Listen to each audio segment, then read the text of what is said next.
Welcome to Wine Soundtrack USA. Listen to the passion with which producers narrate their winery and their world in 30 answers. Discover their stories, personalities, and passions. Hello, friends and listeners of Wine Soundtrack. This is Allison Levine, and today I'm sitting in the heart of the Russian River Valley in Sonoma with Martinelli Winery and Regina Martinelli, who's the executive vice president, but as a fourth, fifth generation, she'll explain that. She's also the great-granddaughter of the original Jackass. So that's a pretty hefty title that needs some explanation. So Regina, welcome and tell us about Martinelli Winery. Wonderful. Thank you, Allison. I'm happy to be here. So Martinelli Winery was started by my great-grandparents as teenage runaways. They were 19 and 16, and they eloped from Tuscany, Italy, to come to the New World to start a winery. So Giuseppe and Luisa came, and Giuseppe got a job at a winery in Occidental. And then he spent his weekends, his days off, walking in the hillsides of Sonoma County looking for a place to buy. He found this little plot in Forestville, which is now called Martinelli Road, and he built his house and built a winery and started a family. Now, what's fun about it is there is this existing vineyard, what we call Jackass Vineyard, and right next to it's a very steep hill that he decided to clear and plant a vineyard on it. Now, it's a 65-degree slope vineyard. Yeah, I don't know if you ski, but a black diamond is 40 degrees. So it's more than 50% steeper than a black diamond. Yeah, and Sonoma County, it's illegal to plant anything over 30 degrees. So it's really tough to farm. It's not terraced, it's dry farmed, but it's treacherous. So we always say you have to be a jackass to farm a hill that steep. So it's called Jackass Hill, hence my title, the great-granddaughter of the original Jackass. My dad, who's 75, is the current Jackass on the hill. Because a little bit of background, Giuseppe died at 55 of a heart attack, and he had 4 kids. His 2 oldest sons were in their 20s, and they did not want to farm that hillside. So they give it to their youngest brother, who was 12. And they gave him a hayfield to feed his horse so the horse would take the plow up the hill. So Nano farmed it from the time he was 12 until he was 87 for 75 years. Yeah. Partway through, he ended up buying a John Deere crawler, and my dad used that today. But we still farm the same vineyard that my great-grandparents planted 135 plus years ago. That's fantastic. And how many acres do you own, both on the property or anywhere else in the area? We have a lot of different ranches that, again, come from all different family land. And we have 450 acres in grapes. We sell 90% of what we grow to other wineries. We only keep 10% for ourselves. That's on purpose. People always ask, why don't you take in more grapes? One thing is we really like to be a small winery so we don't have to filter finer wines. And we can have a lot of single vineyard designates that really show the site and the place where they come from. Because when you get bigger, it just takes more infrastructure and all that. So we have wineries that we sell most of our grapes to. And what are the various grapes that you are producing, and how many cases are you making? We make anywhere between 10 to 12,000 cases a year, depending on the vintage. We grow Chardonnay, Pinot Noir, Zinfandel, a little bit of Syrah, and some Muscat Alexandria that's also grown at Jackass Hill. No Pinot Noir? Oh, no, we do Pinot Noir. Okay. Yeah, I was going to say, we're in the Russian River Valley. Sorry, I listened in second kind of quickly. Sorry. And where are your wines available? So locally, you could probably find some of us at K-Now. We're also a lot on restaurant lists. Like we're at Stark's, we're at John Ash, and we are at the Single Thread and different restaurants like that. That are in this area, in the Sonoma area. Otherwise, in San Francisco, you'd find us at Gary Denko's, you'd find us at Quince and different places. Mostly we're in restaurants. We're in a few mom and pop bottle shops, kind of high end, but we're also across the country in smatterings, different states, or you can go to our website, martinelliwinery.com. Fantastic. So you grew up in this region and here. What is your first memory relevant to wine? Well, I've been tying vines since I was 6, the youngest of 4 kids. And I couldn't wait to go to college to get out of my indentured servitude. So a lot of Saturdays and weekends. I was fortunate enough to be paid, but I was paid $1 an hour. So and I had a transistor radio on my hip because you needed some kind of entertainment. There's a lot of vines to tie. But I also remember asking my dad lots of questions about wine, and even when I was under 10. And so we went out into Jackass Vineyard and collected some clusters and then pressed them in the kitchen and put them in little cups on the counter. And then we'd cover them with like a cloth so they could kind of ferment. There's a lot of fruit flies. I remember that. Mm-hmm. I don't remember it ever fermenting to a flavor that was tasty. But also at that age, I wasn't really enjoying wine. But I was curious what it was and what we do with these grapes that I grew up running through the vineyards, hiding underneath the canopies and, making forts inside. What a great memory. So what's the first or most memorable wine you ever drank? And do you remember the occasion? Oh, that's a great question. So if I exclude Martinelli out of that, because I don't remember the first time I ever had it because it kind of just blends in the fabric of my life, it would be a Chateauneuf de Pape. And it was at a dinner party while I was living in San Francisco. And I was like, what is this? And I have to say, I've been kind of a fanatic about it ever since, to the point where I'm slowly drinking my 98s. So traveling the world abroad, what would you say is the best foreign wine you've ever drunk? Of course, you just said a Chateauneuf de Pape, but is there another one that comes to mind? Oh, yeah. I love the Super Tuscans. And like Sassicaia or Ornellaia, those are also very, very beautiful. And it also really helps them that you are in this incredibly beautiful country around people who love to feed you cheese and salumi and all sorts of wonderful pasta. And so it makes the wine even better than it already is. So I've had probably longer, more festive experiences in Italy than I have in France around wine, even though France has a lot of incredible growing wine regions, but I've spent more time in Italy. And among all the populations of the world, who do you think drinks the best in terms of quality of wine? Oh, California. And I say that, that's to be controversial, is because, obviously people love Burgundy and they love First Growth, but we just have a really generous climate with our sunshine. And I tend to like wines that show more fruit and more expression of fruit and those types of flavors. And I think we have, in 10 years, we have 8 really great vintages, maybe 2 that are kind of who knows what, versus I think France has probably 2 really great vintages and like 8 that are kind of, they have to be marketed well. Even though they're beautiful wines, you've got to wait another 15 years before you drink them. Yeah. So I think California is very fortunate that way. Do you collect a lot of wine? I don't. I have smatterings here and there that I get from people or that I trade. I do have a lot of wine because it's hard to drink. Well, I don't drink by myself. It's hard to drink the wine that I have as a single person. So I have more than I need. Would you say it's mostly domestic wine or from this area or from all over? Yeah, it's mostly domestic wine from Sonoma and Napa. I also have some stuff from Oregon, and I have a lot of Chateauneuf de Papes. I've got some Italian wines and some French Bordeaux as well. And you said those 98s are drinking really well right now. Yeah, they're beautiful. I'm very picky about who I invite over. Or we go out to a really lovely little bistro. Do you think there's a such thing as a perfect variety? No. Well, I'll play with it this way. I think it's more of you need to have variety to have a perfect variety. Okay. Because nobody wants to eat the same meal every day or listen to the same song for the rest of their life. Okay. I like that. You need variety for variety. Perfect. Yeah. What is your opinion about wine critics and scores? I think that they're useful. It's kind of like going to see a movie. I fly a lot, so there'll be movies on planes, and I'm like, I've never heard of that movie. Also, I don't have cable. So I'm like, and I will Google it quickly and look up Rotten Tomatoes and see where it scores. And if it's within a certain range, I'm like, okay, I can watch that, or I'm intrigued by it. And so I think it's useful, and it doesn't need to be pretentious or to be intimidating, but I definitely think that it helps the consumer or people who are interested in wine find what they like, but you have to take it in gradation with how you like that critic's style. Like, that they're really this way, so I'm 2 stitches back from that. So if they give a 95, I'll probably still like it. If they give a 67, I probably wouldn't. Do you know? Yeah. So I think it's useful. I think that people can rely on it too much. If your winery is built on scores, that's not a good thing because it's eventually the old guard changes. And also there may be a day when you won't be able to get scores. You don't get good scores. And so you really want to be known for who you are and have your own unique story. Getting down to wine, you as a consumer, red, white, or rosé? Oh, man. I have more red in my cellar, but I will say, I realize this about myself. I love a good cold glass of Chardonnay any time of the year. Actually, I love having it with breakfast. Really? My family has this thing called breakfast Chardonnay, where first thing we camp on our coastal property, where we fry up homegrown eggs and bacon that we've most likely shot and killed on the property. And then we pop corks of Chardonnay, and it is delicious. Little toast.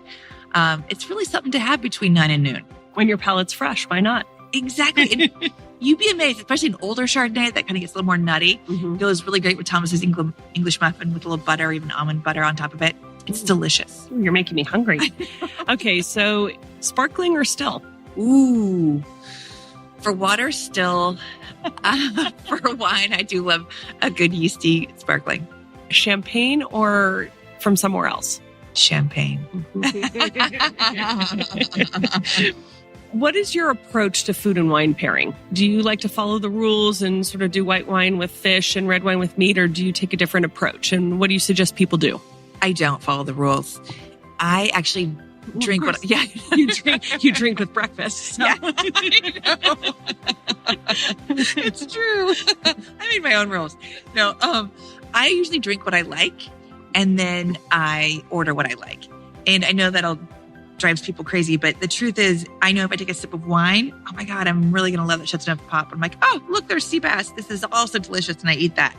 So I'm not always trying to pair, and that may also be because of my lifestyle. I travel, and I'm around a lot of wine dinners where chefs have paired wine and food so much. It's beautiful. It's a wonderful thing to do. But on my free time, I'm like, I'm going to take a bite of this and really enjoy it. Then I'm going to take a sip of this and really enjoy it. And I don't necessarily need it to complement each other perfectly. Fair enough. When you've had too many glasses of wine, do you have any special remedies for that hangover? Well, if it's that day, I have an espresso. Otherwise, the next day, oh, this is going to sound so bad. Half a glass of Chardonnay, little hair of the dog, and I love a croque monsieur. So I like that. If you drink during the day and get drunk, you have espresso. But if you're drunk from the night before, you start with Chardonnay. Yes, and I may even have a nap. Perfect. What do you think a non-drinker loses out by not tasting your wines? Oh, they lose out on really an expression of Sonoma County and the different areas and terroirs that Sonoma County has to offer. I mean, it's really interesting when you taste a Pinot Vars from the Fort Ross CVA versus Green Valley versus Russian River Valley. They're all farmed the same way, made the same way, and yet the expression is so different. And really, wine can be such an adventure in a glass from the different flavors. And you're not going to taste the same things I do because we have a different history of food that we grew up around or that we experienced. But it's fun because it'll take you back to your childhood. It'll take you back to the different fruits and berries that you've tried. And it's really a fun adventure. So space aliens are going to land on the property. What wine would you give them? Ooh, I think I'd probably give them some Zinfandel because Zinfandel is our heritage grape. At the same time, as a wine in general, it has a higher percentage of alcohol. So in case they're not friendly, they will pass out soon. So it's part of defense. So each vintage tells a different story. Do you think that there are more similarities from vintage to vintage or more variation? I think there's more similarities. If I look at 2010 to 2018, there's more similarities. I see 10 and 11 were similar to each other because they're both very cool years. 12, 13, 14, 15, 16, 17. And obviously this one, well, through 17 were similar. And granted, some were bigger berries, some were smaller berries, some had bad sets. So the tonnage was off, but they're more similar. 18 tastes delicious. It was just a longer harvest. So there's things like that stick out to me more so than if there was larger dissimilarities, if that makes sense. Yes, absolutely. And do you capture any signs or omens each year that will predict the outcome of harvest? Well, we always look at set, and rainfall helps, and sunshine. Those are kind of things that I watch personally. My brothers may have something different, but it's like, well, how did set go? Did we have too moist of a May, June, and too much wind? And did we have any rain from the winter? So those aren't really my witching tales. Do you have any good luck rituals for when harvest is about to start? No, I don't. No. And if I did, I couldn't tell you.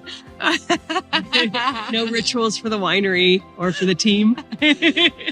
We just get kind of antsy, we kind of excited. Actually, I will say this. The Graventine apples are usually coming in. So I start making apple pies for my brothers and my dad. And then I also make chocolate. So I start making little treat bags that I will drop off.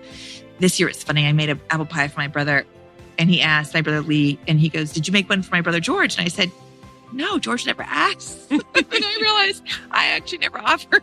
But in the past, I've made them apple pies, so I made one for him, and he was super happy. And harvest went even better. It's true. It's good to feed your farmers because they have long, long days. Many producers walk through their vineyards and they'll talk to their grapes, or they'll go in the cellars and talk to the barrels. Do you ever talk to the grapes or to the wine or sing to it? If you heard my voice, it would really ruin the quality of the wine. The grapes would shrivel up and be like, ah! But I do when I walk through the vineyards, I do kind of talk to them. It reminds me of Luther Burbank. So I know he used to do that. I was a biology major in college, and we're hearing those stories, and his garden grew so beautifully. And since then, it hasn't been quite the same. So I thought, well, if I walk through the vineyard that's around my house, maybe it'll grow more beautifully. Aww. Yeah. It's a lovely thought. And it's a way to commune with nature. Absolutely. Some people read tea leaves at the bottom of a cup. If you could tell the future, or the past, I guess, well, more the future, by looking at the bottom of a red wine glass, what would you want it to tell you? Ooh, future for me. Actually, I would start with, I'd like to have more rain, less crazy climate fluctuations, no crazy fires that we've been having in California consistently, which is unfortunate. And I would also like it to show that there's more peace and abundance in the world. Yeah. When you were little, what did you want to be when you grew up? Oh my God, when I was really little and I used to drive a big wheel, I wanted to be the kind of person who drove around on the roads and found all the animals that were hit by cars and buried them in a cemetery. I would name them and put them. I felt like those animals needed to be loved and needed to be recognized. I'm not sure how that translates into a job, but you might have created a new job. Maybe it's roadside cleanup. And now today when you're working, how do you spend your free time? Oh, gosh. Cliches, I spend it with friends and family, but also I have this penchant for taking self-help seminars. Oh. I've been for the last few years studying something called neuro-linguistics programming, and I love it. It's really about how people experience their experience in life. So if there's an experience that you want to have that you're not having, or an experience you don't want to have that you're having, how do you rectify that? And so I find that discussion and inquiry and the techniques really fascinating. Do you do any sports or any activities like that outdoors here? Yes, I love to hike. I'm also a snowboarder. I gave up skiing after college. I know, it's blasphemous. But I was really a hack skier because I had to ski with my older brother. And he said, either keep up or you ski by yourself. So I never got very good. So after college, I moved to Vail, Colorado and learned to snowboard. And I'm a much better snowboarder. Now I'd like to take him out on the slopes because he wouldn't be able to keep up. And do you have a favorite singer or music group? My gosh, there's so many. Well, yes, Prince. Always standard Prince. Rest in peace. But I'm also really excited to see the Queen movie, Bohemian Rhapsody. I'm actually going to take my brother for his birthday because he's 7 years older, but he introduced me to Queen as a kid. Ah, yes. Yeah. A favorite of mine as well. For a really romantic evening, what wine would you order? Oh, for a really romantic... Well, I'd start with champagne. Bubbles just make you happy. And you can have bubbles without food. You can even wear the bubbles if it's really romantic. We will not say any more. Do you have a favorite film about wine? I don't have a favorite film about wine. There's been several made. I know a film I did not like, which is Walk in the Clouds, because it wasn't realistic. Well, considering you work with your brothers, you should check out Back to Burgundy. It was a French film last year that I think you would like. I will check that out. Thank you. I had not heard of it. What is the best piece of advice you've ever received? That this too shall pass, whether it's the really great times or the really bad times. And when I hold that, I'm like, oh yeah, this too shall pass. Like, don't expect life to always be at the high. Don't expect it to always be at the low. It's going to fluctuate, but that's also the experience that we want to have. You can't experience the highs without the contrast to the lows. Mm-hmm. And do you have any advice that you can offer our listeners today? Oh my gosh, do what you love and love it when you do it. I like that. What would you say is your proudest achievement in your work to date? Well, that's a good question. So I'll say it this way. Working in a family business has its challenges as well as its perks. So I'm most proud of the fact that being the youngest of the four and considered, still young in the sense of how I'm perceived, that I stick up for what I believe in for the business, whether it goes that direction or not. I'm still willing to have my voice and to prove my point as best I can. And then it goes the way it goes, but I'm willing to speak up and to fight for what I believe in. Complete this sentence. A table without wine is like going outside naked in the cold winter storms. Okay, so a VIP, living or deceased, is sitting in a restaurant and the paparazzi get a photo of them. And on the table is a bottle of your wine. Who would you want that person to be? Oh my gosh, so many fun names. Well, the person that I think if Olivia disease, it'd be kind of fun to have it be George Washington. Huh. You know? And he goes, yeah, I founded this country. I had some great ideas, and I'm celebrating with this really delicious bottle of wine. Look at how far we've come in a democracy. I thought for sure you'd say Prince. Oh, I know. I guess that's true. He doesn't drink. Unfortunately. Well, considering George Washington drank wine, Madeira to be specific, because that's what he signed the Declaration of Independence with, all of our founding fathers. Do you think we'll be drinking wine in 500 years or 1,000 years? Yes, if the earth still has water.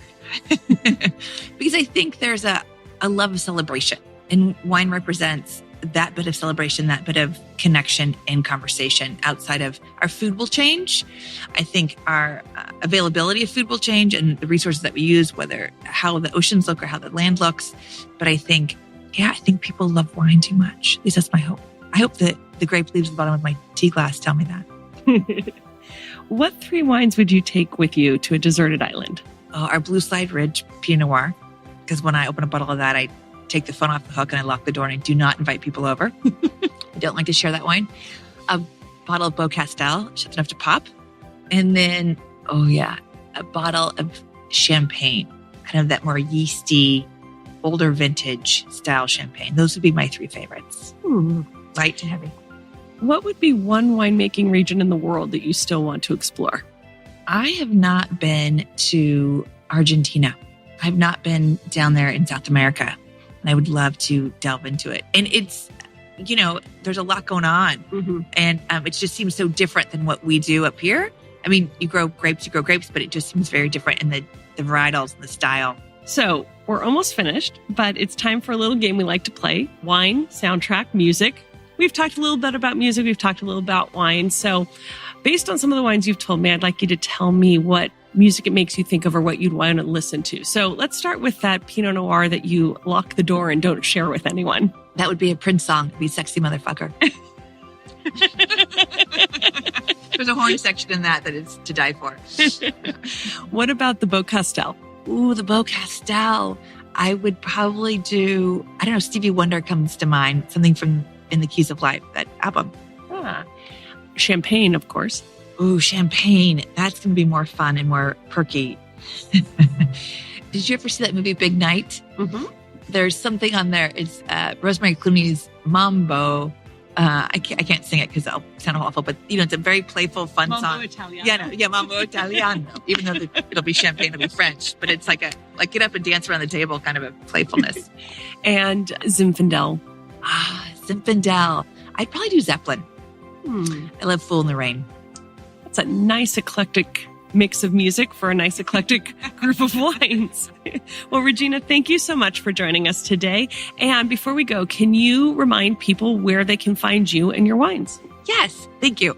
MartinelliWinery.com here in the Russian River Valley. And I enjoyed such our chat. So thank you so much. Absolutely. And you do have a tasting room, right? So it's open. Yes, it's open 7 days a week from 10 to 5. We have walk-ins as well as by appointment for a very collector's flight tasting, which are more of our high-end special wines if you choose to do that. Yeah. So we can come visit in person. It's very cozy. And how old is this building that we're sitting in? Yeah, this is a historic hop barn. It's from the 1880s. So they used to grow hops, bale hops here. And then the train would come down River Road and you'd put the hops on the train and they'd take it to San Francisco to sell. And there's graffiti all over the walls downstairs from the hop pickers. So this building's been around for about 130 years as well. People should come visit. So again, thank you so much for joining us and have a great day. Thanks for listening to a new episode of Wine Soundtrack USA. For details and updates, visit our website, winesoundtrack.com.